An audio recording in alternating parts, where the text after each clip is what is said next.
Hey guys, what's up? Welcome to our new YouTube channel, Senseless Travelers. दोस्तों it's kind of weird name actually. आप लोग सोच रहे होंगे कि सेंसलेस ट्रैवलर्स अगर इसको हिंदी में अनुवाद करें तो इट्स मूर्ख यात्री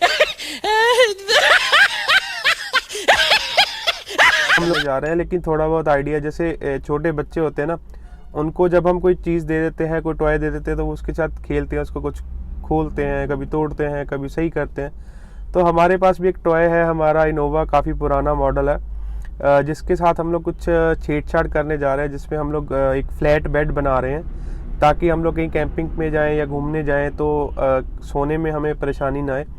इसके अलावा हम लोग उसमें क्या लाइटिंग का क्या सिस्टम करते हैं, खाने का क्या सिस्टम करते हैं, वो आप लोग इस चैनल के थ्रू देख पाओगे। आप लोगों ने बहुत सारी जगह घूमे होंगे, बहुत सारी जगह पे आप गए होंगे, लेकिन it's kind of different experience कि आप लोग एक गाड़ी में कैसे रह सकते हो, गाड़ी में कैसे अपना सारा घर जैसा माहौल बना सकते हो, वो आप इस चैनल के थ्रू देख पाओगे। और आप सबको एक रिक्वेस्ट है कि प्लीज़ आप इस चैनल को सब्सक्राइब जरूर करें, ताकि अगर सब्सक्राइबर बढ़ेंगे, व्यूज़ बढ़ेंगे, तो हमें भी मोटिवेशन मिलेगी कि हम लोग आगे कुछ करें इस चैनल के लिए। सो प्लीज़ ये काम ज़रूर कीजिए और अपने कीमती जो कमेंट्स हैं वो ज़रूर बताएं, ताकि हमें एडवाइस मिल सके कि हम लोग उसमें क्या चीज़ें ऐड ऑन कर सकते हैं या क्या चीज़ें ड्रॉप कर सकते हैं। So please thank you guys, और देखते ज़रूर रहिए। रुको जरा, सबर करो, बोला धक्का मुक्की नहीं।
सो गाइज, आप सब ने ये वीडियो देखी है। अभी इसका अगला पार्ट आपको नेक्स्ट वीडियो में मिलेगा कि कैसे हम लोग इसको फोल्डिंग करते हैं, कैसे इसको प्रॉपर बेड जो बनाते हैं। तब तक आप प्लीज़ लाइक, सब्सक्राइब और बेल आइकन दबाना मत भूलिए, ताकि आप तक रेगुलर वीडियो के नोटिफिकेशन पहुंच सके। Thank you.